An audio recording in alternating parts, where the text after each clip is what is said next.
అనగనగా ఒక అడవి.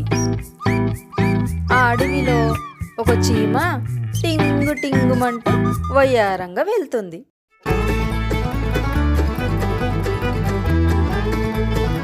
అయితే సడన్గా పైనుంచి ఒక నల్ల రంగు ఈక గాల్లో వయ్యారంగా తేలుతూ వచ్చి దాని ముందు పడింది.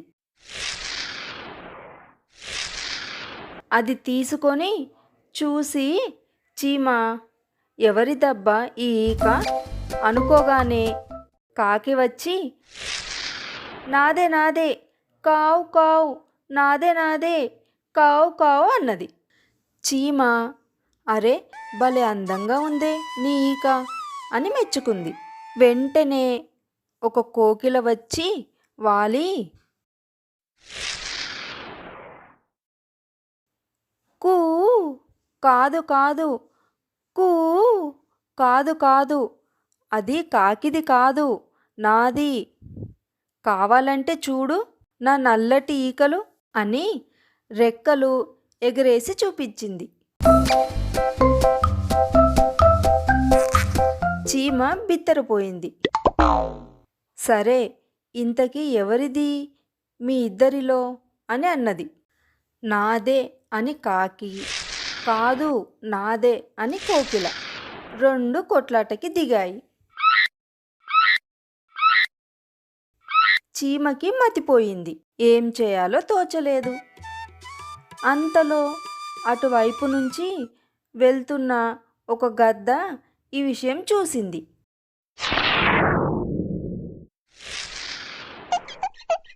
వాటి మధ్యలోకి వచ్చి వాలి గద్ద హలో మేడమ్స్, మీ ఇద్దరిది కాదు నాది అన్నది. చీమ కాకి కోకిల షాక్ అయ్యాయి. కాకికి కోకిలకి కోపం వచ్చింది. హలో గ్రద్దబయ్య, మధ్యలో దూరి నాది అంటున్నావు, మేము ఒప్పుకోము, ఇది నీది కాదు కానే కాదు అని గొడవకి దిగాయి. గ్రద్ద పెద్దగా నవ్వి అలాగా మీరెవరు కాదనడానికి అని వాటి మీదికి ఎగిరి దాడి చేసింది. అలా కాకి కోకిల గద్ద మూడు పోట్లాడుకున్నాయి.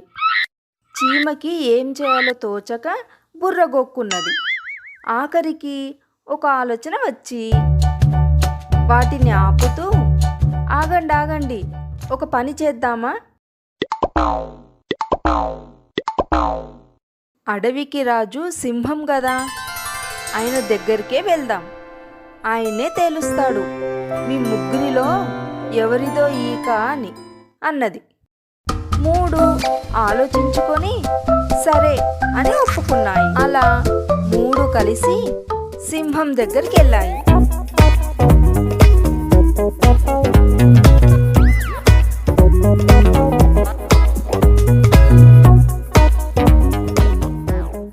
మృగరాజు గంభీరంగా గుహలోంచి బయటకొచ్చారు. పక్కనే మంత్రి అయిన కుందేలు కూడా ఉంది. కుందేలు, ఏమిటి మీ సమస్య, మృగరాజును కలవడానికి ఎందుకు వచ్చారు అని అడిగింది.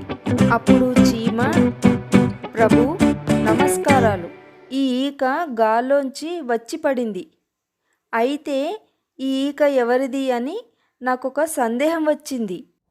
ఈ కాకి వచ్చి నాది అన్నది, ఈ కోకిల వచ్చి కాదు నాది అన్నది, మీ ఇద్దరిది కాదు నాది అని ఈ గద్ద వచ్చి గొడవ పడింది.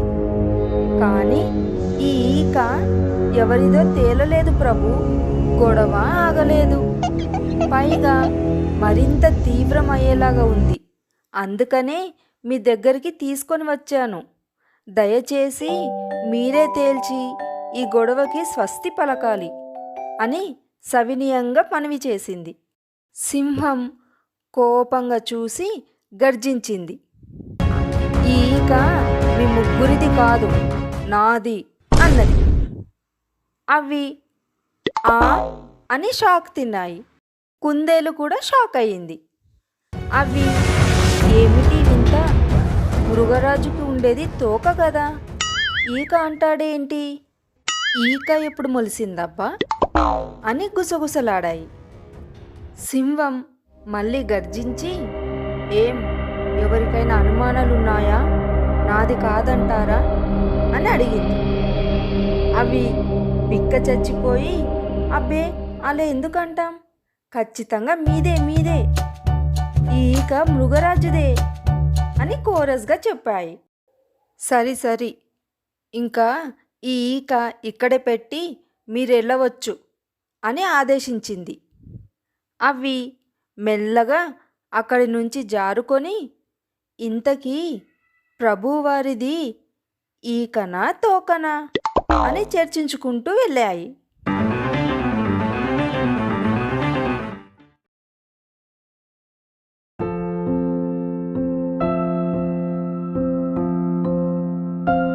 సింహం, అవును, నేను చెప్పింది అబద్ధమే, లేకపోతే ఏమిటిది? ఒకవైపు మనుషులు అడవిని కొట్టేస్తుంటే ముందు ముందు మన మనుగడ ఎలారా దేవుడా అని ఆలోచించడం మానేసి ఇలాంటి పిచ్చి పిచ్చి విషయాలకి గొడవలు పడుతున్నాయి. ఇంకేం చెప్తాం వీటికి? ఇలాంటి మూర్ఖుల్ని నోరు మూయించాలంటే పరిష్కారం చెప్పి ఒప్పించాలి, లేదా తప్పించాలి. వీళ్ళు మూర్ఖుల్లా ఉన్నారు, అందుకే అబద్ధం చెప్పి తప్పించాను, నోరు మూయించి పంపించాను అన్నది. కుందేలు ఉద్వేగంగా, వాహ్ వాహ్ ప్రభు, వాహ్ వాహ్, నీ సమయస్ఫూర్తికి జోహార్ అని చప్పట్లు కొట్టింది. సింహం, ఇంకా చప్పట్లు కొట్టింది చాలే గాని మన అడవి సమస్యకి పరిష్కారం ఏమిటో రేపటికల్లా ఆలోచించి నాకు పరిష్కారం చెప్పు అని సింహం వెళ్ళిపోయింది. ఆ మాటతో కుందేలు చచ్చాన్రా దేవుడా అనుకున్నది.